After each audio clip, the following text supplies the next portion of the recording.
오늘 우리에게 주시는 하나님의 말씀은 마태복음 3장부터 10절까지입니다.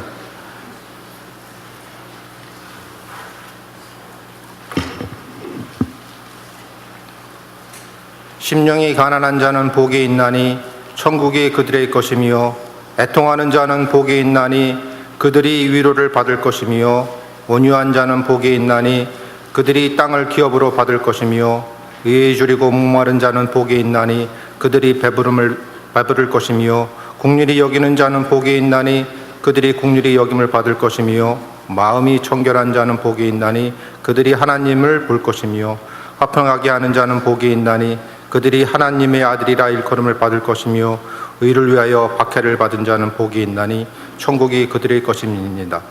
이 말씀은 살아계신 하나님의 말씀이십니다. 거룩한 주일, 저의 사랑하는 제자이기도 하고 동역자이기도 한 도상원 목사님 심우하시는 이 갈보리 교회 참석해서 말씀 전할 수 있게 된 것 먼저 하나님의 은혜로 알고 하나님께 감사와 찬양을 돌립니다.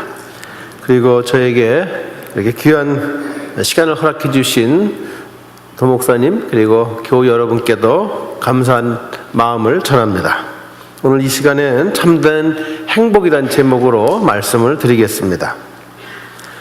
사람들은 누구나 행복하기를 원합니다. 행복이란 생활에서 느껴지는 만족과 기쁨을 말합니다. 생리학적으로 보면 행복은 호르몬 작용에 지나지 않습니다.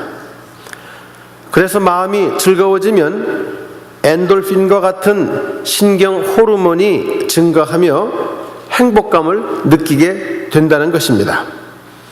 따라서 의학 처방에 따르면 행복해지는 방법은 간단합니다. 잠을 푹 자고 단백질이 많은 음식을 섭취하고 운동을 적당히 하고 명상이나 목욕, 음악 감상 등을 적절히 하면 행복해질 수 있다는 것입니다. 그러나 정말 그렇습니까? 의학이 발달하여 더 건강해지고 먹을 것이 풍족해지고 여가를 즐길 수단이 많아졌는데도 현대인의 행복 지수는 떨어지고 있습니다.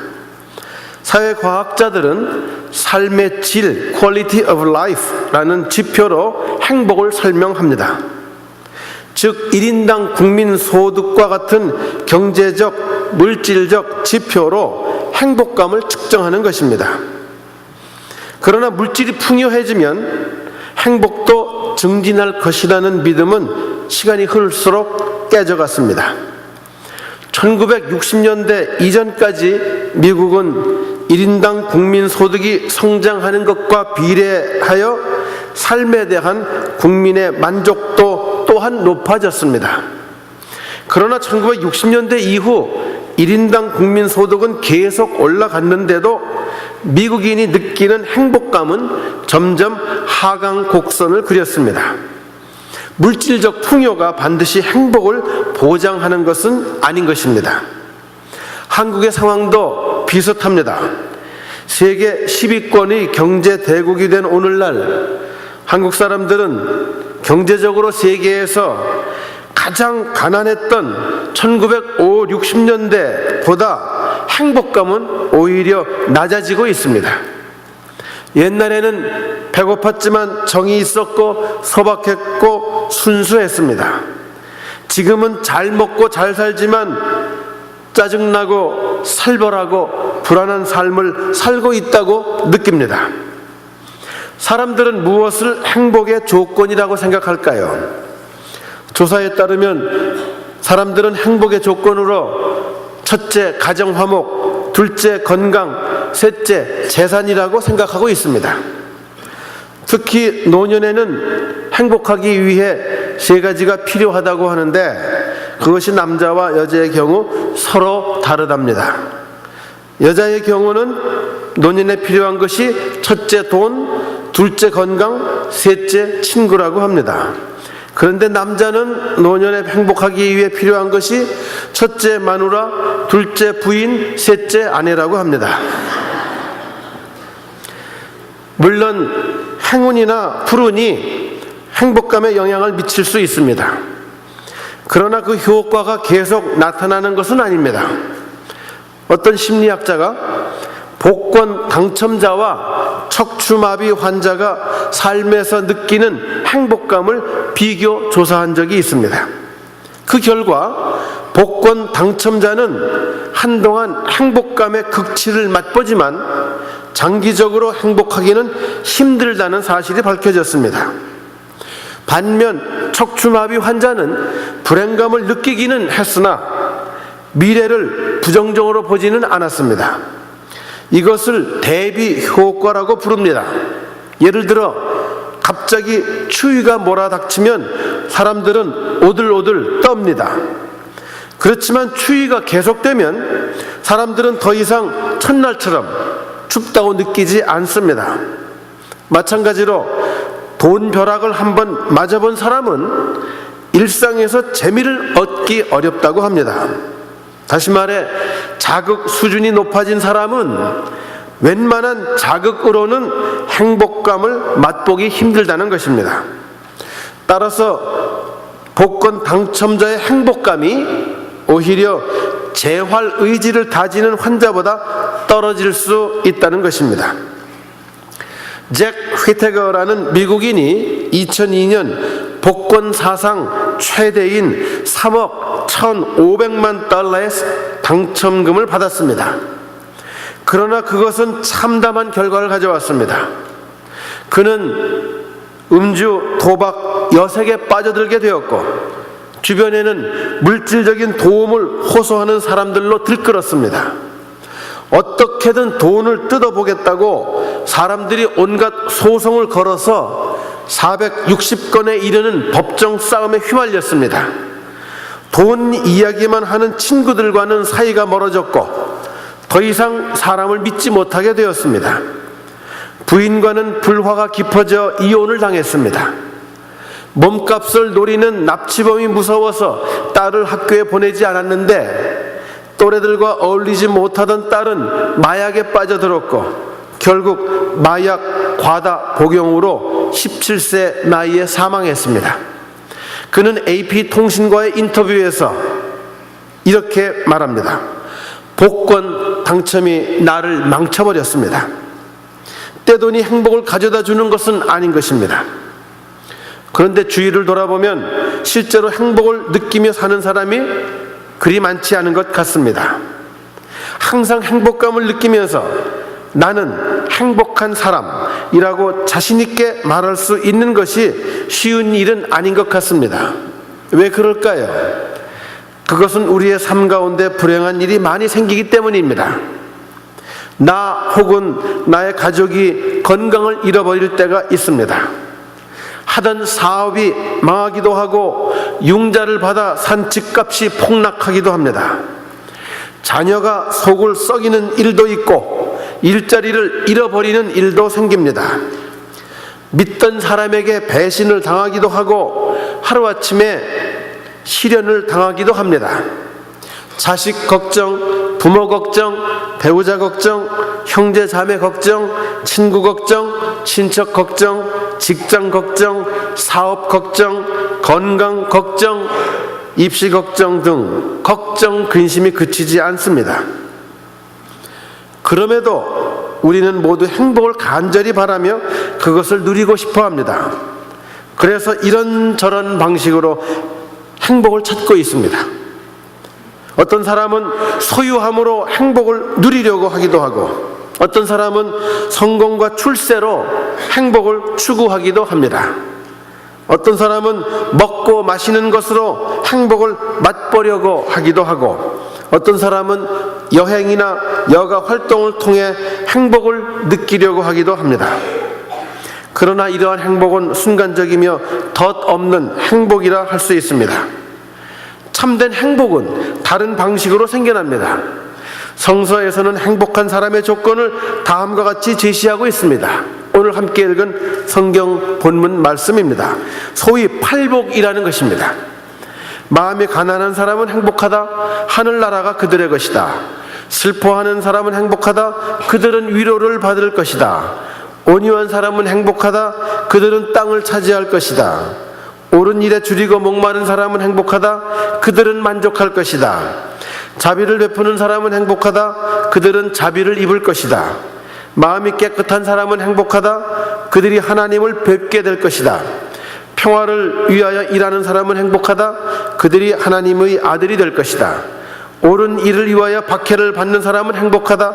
하늘나라가 그들의 것이다. 참으로 행복한 사람은 마음이 가난하고 슬퍼하며 온유하고 옳은 일에 줄이고 목마르며 자비를 베풀고 마음이 깨끗하며 평화를 위해 일하고 옳은 일을 위해 어려움을 당하는 사람이라고 했습니다. 그러나 여기서 분명한 것은 행복은 남이 가져다 주는 것이 아니라 스스로 만들어가야 하는 것이라는 사실입니다. 그리고 행복은 밖에 있는 것이 아니라 내 안에 있는 것입니다. 그래서 과학자 오펜하이머는 말하기를 어리석은 사람은 행복을 멀리에서 찾는다. 그러나 슬기로운 사람은 자신 안에서 행복을 키운다. 정치가 제랄디는 이렇게 말합니다. 행복이란 우리 집 마당에서 자라는 것이지 남의 집 정원에서 따오는 것이 아니다. 비록 쉬운 일은 아니지만 행복은 내 안에서, 나의 가족 안에서, 나의 직장과 나의 학교, 나의 동네, 나의 교회에서 찾아야 합니다.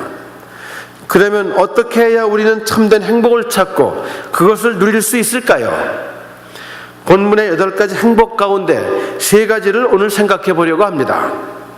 첫째로 우리가 행복하려면 온유해야 합니다. 온유라는 말은 부드럽다는 뜻입니다. 어떤 사람이 부드러운 사람입니까? 사람을 사랑하는 사람입니다. 미국의 한 라디오 방송에서 이런 얘기가 나온 적이 있다고 합니다. 한 젊은 여성이 직장 일을 마치고 집으로 차를 몰고 가던 도중에 다른 차의 범퍼를 들이받았습니다. 그녀의 차도 앞 범퍼가 크게 부서졌습니다. 그녀가 운전하던 차는 출고된 지 며칠밖에 되지 않은 새 차였기 때문에 그녀는 하늘이 무너지는 것 같았습니다. 이 실수를 남편에게 어떻게 설명한단 말인가? 상대편 차의 운전자는 그녀의 사정을 딱하게 여겼지만 사건 처리를 위해서 서로의 운전면허 번호와 자동차 등록증 번호를 교환해야 한다고 설명했습니다. 그래서 그 젊은 여성은 등록증을 꺼내기 위해 차 안에 있는 커다란 갈색 봉투를 열었습니다. 그때 종이 쪽지 하나가 봉투에서 떨어졌습니다. 그 쪽지에는 남성의 큼지막한 글씨체로 다음과 같이 적혀 있었습니다. 사고가 날 경우에 이것을 잊지 말아요, 여보. 내가 사랑하는 건 차가 아니라 당신이라는 걸. 여러분, 아내나 남편이 급히 전화를 걸어 여보, 나 차 사고 났어요. 그럴 때 어떤 대답이 자주 나올까요? 차 많이 찌그러졌어? 그러길래 운전 조심하라고 했잖아. 에이, 보험료 올라가겠네. 이런 사람들이 의외로 많습니다. 차 사고 났다면 제일 먼저 다치지 않았는지 물어봐야 하지 않을까요? 우리는 사람을 사람으로 사랑할 때 참된 행복을 누릴 수 있습니다. 그러나 실제로 우리는 사람을 사람으로서가 아니라 그 사람의 소유나 지위, 능력으로 대할 때가 많습니다. 사람보다 돈이, 집이, 차가, 지위나 능력이 더 중요한 곳에서는 행복이 있을 수 없습니다. 얼마 전 한국의 결혼문화연구소에서 미혼 남녀 5,500명을 대상으로 선호하는 배우자를 분석한 적이 있습니다. 그 결과 남성은 여성의 외모를, 여성은 남성의 사회 경제적 능력을 가장 중요하게 생각하는 것으로 조사되었습니다. 이상적인 여성에 대한 남성들의 전형적인 대답은 일단 예뻐야죠. 이상적인 남성에 대한 여성들의 전형적인 대답은 돈이 있어야죠 였다고 합니다. 사람이 아니라 외모와 돈이 더 중요하다는 것입니다. 그러니 나이 들면서 외모가 처지게 되고 돈벌이가 시원찮으면 헤어질 수밖에 없지 않습니까? 그래서 이혼율이 급격히 늘어나고 있습니다. 남편을 남편으로, 아내를 아내로서가 아니라 돈 벌어오는 사람으로, 밥해주는 사람으로 생각하면 불행해지게 됩니다. 왜냐하면 남편이 돈을 잘못 벌면 잔소리 듣고 아내가 살림 잘 못하면 구박받기 십상이고, 이것은 곧장 스트레스와 불화로 이어지기 때문입니다. 돈 없다고, 돈 못 번다고, 돈 잘못 쓴다고 불평하는 것은 상대방 마음에 큰 상처를 줄 것입니다. 왜냐하면 상대방은 나보다 돈을 더 중요하게 생각한다고 느끼기 때문입니다. 사람 값이 물건 값보다 못하게 여겨질 때 행복은 찾을 수 없습니다. 자녀에 대해서도 마찬가지입니다. 자녀를 자녀로서가 아니라 성적으로 혹은 재능으로 평가하는 부모는 참된 행복을 누릴 수 없습니다. 있는 그대로의 자녀를 사랑하는 것이 아니라 그 머리를, 그 재주를 사랑하는 부모들이 있습니다. 그들은 자녀가 똑똑한 것, 잘난 것을 사랑하기 때문에 성적이 떨어지고 기대만큼 공부를 못하면 자녀가 미워지기 시작합니다. 왼수로 보이기까지 합니다. 그래서 잔소리가 많아지고 이것은 자녀들에게 스트레스를 주게 됩니다. 결국 가족 모두가 웃음을 잃고 말을 잊고 살게 됩니다. 분명히 행복은 성적 순도 아닙니다. 내가 자랄 때 부모님이 해준 것이 별로 없다고 해도 부모님 원망하지 말기 바랍니다. 돈 많이 못 번다고 남편 바가지 긁지 말기 바랍니다. 살림 잘 못한다고 아내 구박하지 말기 바랍니다. 자녀가 하버드나 예일과 같은 아이빌리그 대학에 가지 못했다고 불만스러워도 하지 말기 바랍니다. 참된 행복은 사람 그 자체입니다. 옆에 가족이 있다는 것, 부모, 형제, 남편, 아내, 자녀, 친구가 있다는 것, 그 자체가 행복입니다. 재물이나 지위는 있을 때도 있고 없을 때도 있습니다. 자리는 올라갈 수도 있고 내려갈 수도 있습니다. 그것들은 없어진다고 해도 얼마든지 다시 생겨날 수 있습니다. 그러나 가족은 한번 가면 다시는 함께 할 수 없는 귀한 존재들입니다. 부족하다 해도, 모자란다 해도, 마음에 들지 않는다 해도 가족은 옆에 있다는 것만으로 충분히 행복을 느낄 수 있어야 합니다. 여러분, 오늘 한번 이렇게 해보시기 바랍니다. 부모님이 계셔서 저는 너무 행복해요 라고 말해보시기 바랍니다. 지금 해도 좋고 끝난 다음에 해도 좋고 집에 가서 해도 좋습니다. 아내나 남편에게 당신이 있어서 나는 행복해 라고 말해보시기 바랍니다. 자녀들에게 너희가 있어서 나는 많이 행복하단다 라고 말해보시기 바랍니다. 혹시 가족과 떨어져 있다면 오늘 당장 전화를 해서 그렇게 말해보시기 바랍니다. 한국 사람들은 감정 표현이 서툴기 때문에 이런 얘기를 들으면 어리둥절할지 모릅니다. 새삼스럽게 웬일이야? 별일도 다 있네. 무슨 꿍꿍이 속이 있는 거 아니야? 할지 모릅니다. 그러나 분명한 것은 부모님이 생존에 계셔서, 남편이나 아내가 옆에 있어서, 자녀가 함께 있어서 행복하다고 느끼고 또 그렇게 말하면 부모님, 남편, 아내, 자녀는 행복감을 느끼게 되고 그것은 다시 나의 행복감을 증폭시킬 수 있는 것입니다. 오늘 꼭 집에 가서 해보시기 바랍니다. 사람을 사람으로 대해야 행복할 수 있다는 것은 친구나 이웃, 직장 동료의 경우에도 마찬가지입니다. 친구에게 내가 있어 나는 행복해, 이웃이나 동료에게 당신 때문에 나는 행복해요 라고 말해보십시오. 모두가 함께 행복해질 수 있을 것입니다. 따라서 우리가 참된 행복을 누리려면 부드러운 마음을 가지고 사람들을 그의 소유나 능력이 아니라, 그 사람의 지능이 아니라 그 사람 자체를 사랑해야 합니다. 특히 가족의 존재 자체를 감사해야 합니다. 있을 때 마음 놓고 사랑하시기 바랍니다. 둘째로 참된 행복을 누리려면 마음이 가난해져야 합니다. 예수님은 마음이 가난한 사람은 행복한 사람이라고 했습니다. 마음이 가난하다는 것은 마음을 비우는 것을 의미합니다. 욕심을 버리고 자족하는 것을 말합니다. 얼마 전 영국의 유명한 과학지 뉴 사이언티스트지는 어느 나라 사람들이 더 행복감을 느끼는지 알아보기 위해 79개국 사람들을 비교 조사한 적이 있습니다. 그 결과 행복 지수가 가장 높은 나라들은 나이지리아, 멕시코, 베네수엘라, 푸에르토리코, 방글라데시, 인도 등 대체로 가난한 나라였습니다. 반대로 미국, 일본, 독일, 프랑스 등 부자 나라들은 대개 중하위권을 차지했습니다. 한국은 47위로 동아시아에서 가장 낮았습니다. 물론 가난 자체가 행복감을 주는 것은 아닙니다. 반대로 풍요하다는 것 자체가 불행감을 주는 것도 아닙니다. 다만 가난한 나라 사람들은 대개 가난하면서도 그 삶에 자족하고 있으며 약간의 생활 수준 향상에도 만족하는 경향이 있습니다. 그리고 가족, 친구, 이웃 등이 끈끈한 정으로 맺어져 있으며 이것이 행복감으로 이어진다는 것입니다.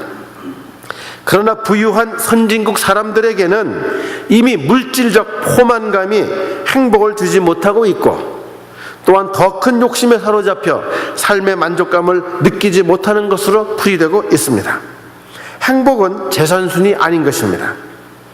저의 경우에도 돌이켜보면 지금까지의 삶 가운데서 1970년대 말 가장 가난하게 지냈던 미국 유학 시절, 폐차 직전에 차를 몰고 다니고 원베드룸에서 살며 싸구려 할인마트에서 물건 사고 슈퍼마켓에서는 먹고 싶은 것이 있어도 살까 말까 몇 번씩이나 들었다 놨다 하며 살았던 궁상스러웠던 그때가 돌이켜보면 가장 행복했던 시절이라는 생각이 듭니다. 욕심이 많을수록 기대와 욕망도 커지게 마련이고 이에 따라 실망도 클 수 있으며 결국 행복하다고 느끼기 어려워지게 됩니다. 그러나 마음을 비우면 작은 일에도 큰 기쁨과 행복을 느낄 수 있게 됩니다. 영국 속담에 자기 스스로 행복하다고 생각하는 사람은 행복하다는 말이 있습니다. 행복은 자기의 분수를 알고 지금의 내 생활에 만족할 때에 찾아옵니다. 돈이나 명예, 지위나 권력이 행복을 가져다 주는 것은 아닙니다. 행복은 생각과 마음에서 오는 것입니다. 그래서 철학자 데모크리토스는 말하기를 인간이 행복한 것은 몸이나 돈에 의하는 것이 아니고 마음의 올바름에 있다. 참된 행복은 마음을 비우고 스스로 만족하는 데서 생겨납니다. 그런데 사람들은 자꾸 남과 비교하면서 스스로 불행하다고 생각합니다. 항상 남의 떡이 더 커 보이기 때문에 나의 떡에 만족하지 못합니다. 그러나 결코 남의 떡이 더 큰 것은 아닙니다. 이솝 우화에 이런 이야기가 나옵니다. 산속에서 자란 나귀는 저 혼자 힘으로 먹을 것과 잠잘 곳을 찾으며 살았습니다. 비가 오면 비를 맞고 찬바람이 불면 추위에 떨면서 깔깔한 나뭇잎이나 풀을 뜯어먹으며 살아갔습니다. 그러던 산 나귀가 하루는 사람들이 사는 마을로 내려왔다가 어느 집 외양간에서 한가롭게 먹이를 먹고 있는 나귀를 보았습니다. 나귀가 들어있는 외양간은 깨끗하고 훌륭해서 비나 바람에 조금도 불편한 일이 없을 것 같았습니다. 게다가 나귀가 먹고 있는 먹이를 보니 아주 맛있는 것이었습니다. 산 나귀는 집 나귀의 사는 모양이 부러워서 자기의 신세 한탄을 하며 산으로 돌아갔습니다. 그 후 며칠이 지나서 산 나귀는 고갯길에서 보리썸을 산더미같이 실은 수레를 끌고 올라오는 나귀를 만났습니다.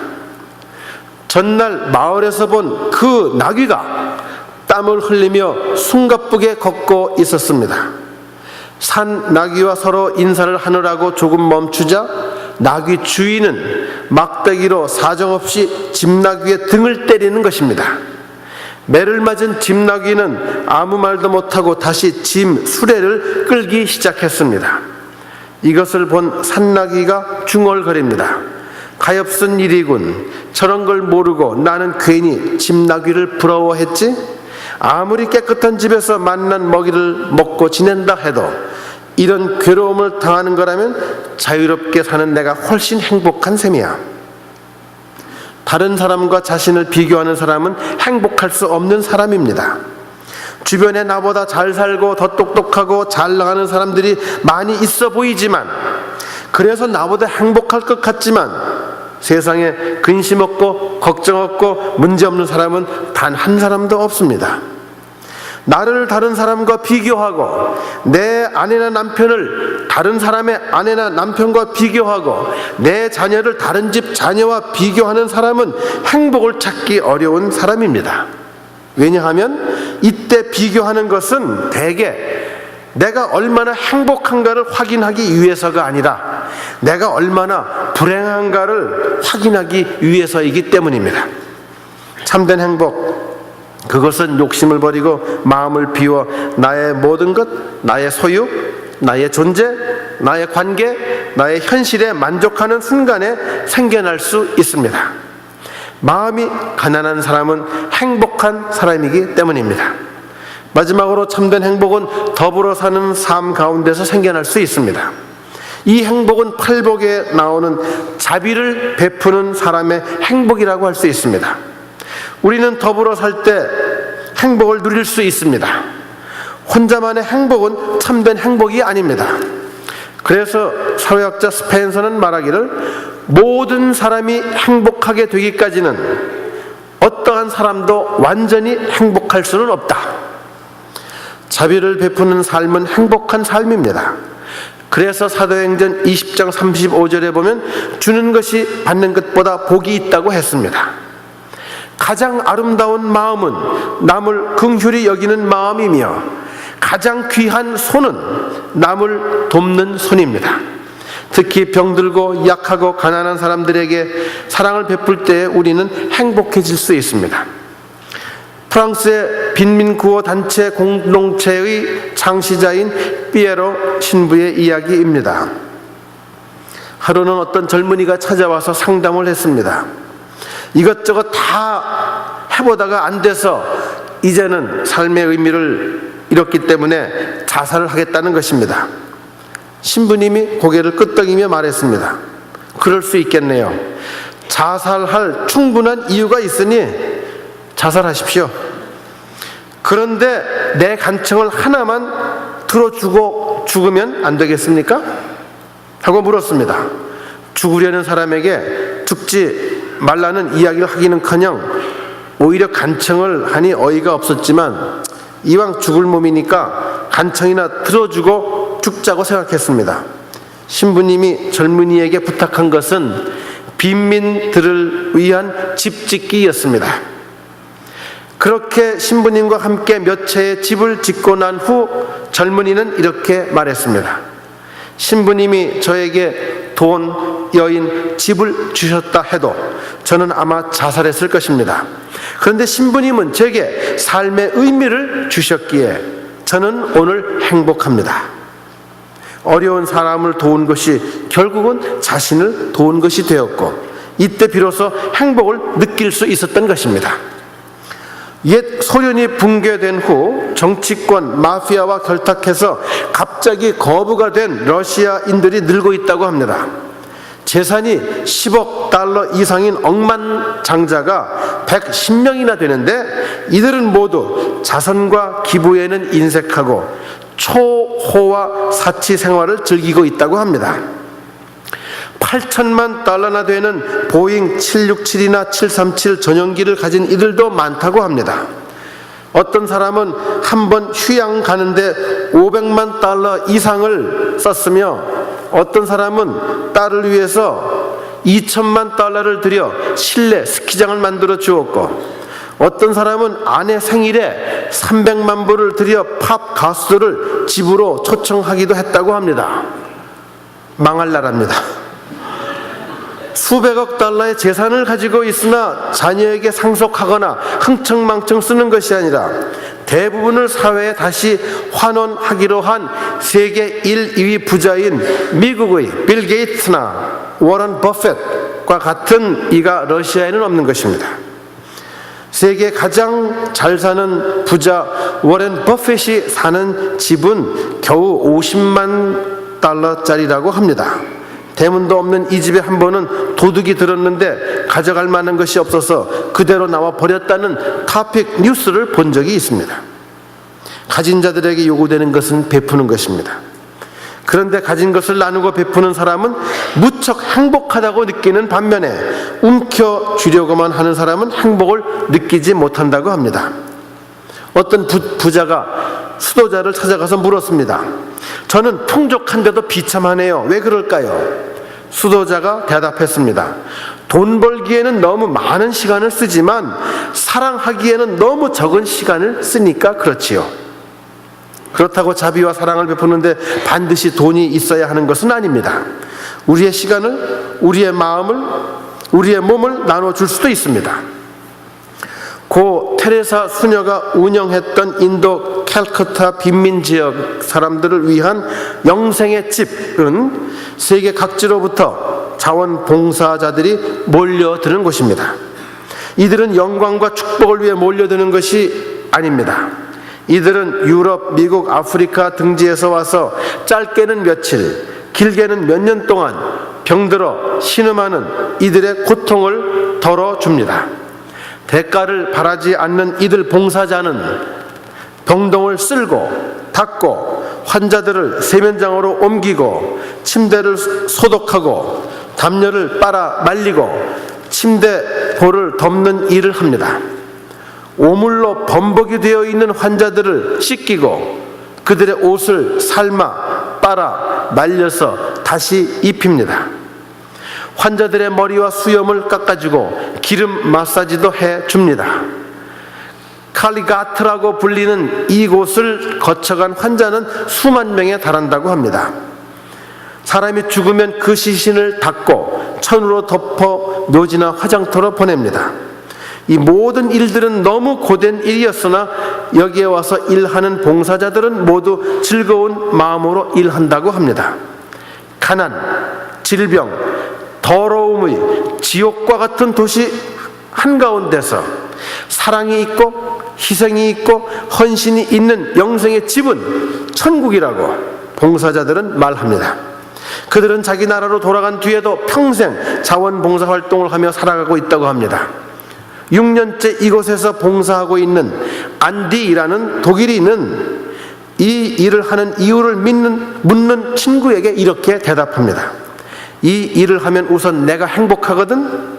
그리고 내가 도움을 주는 저 아프고 가난한 사람들도 아마 행복할 거야.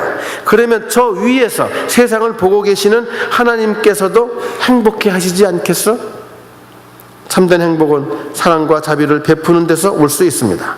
그래서 철학자 플라톤은 남을 행복하게 할 수 있는 자만이 또한 행복을 얻는다고 했습니다. 다른 사람을 돌보고 나누고 베푸는 일은 참된 행복을 누릴 수 있는 길입니다. 모든 사람이 행복을 찾고 있습니다. 우리도 역시 행복을 찾고 있습니다. 그러나 우리에게 필요한 것은 참된 행복입니다. 우리는 온유한 마음을 가지고 소유나 능력이 아닌 사람 자신을 귀하게 여겨야 합니다. 마음을 비워 욕심을 버리고 만족하며 살아야 합니다. 나의 물질과 마음, 관심과 사랑을 베풀고 나누는 자비의 삶을 살아야 합니다. 온유한 마음, 가난한 마음, 긍휼히 여기는 마음을 가지고 참된 행복을 찾고 그 행복을 누릴 수 있는 성도들이 다 될 수 있기를 예수님 이름으로 기원합니다. 이제 귀한 말씀 감사드립니다. 다 같이 일어나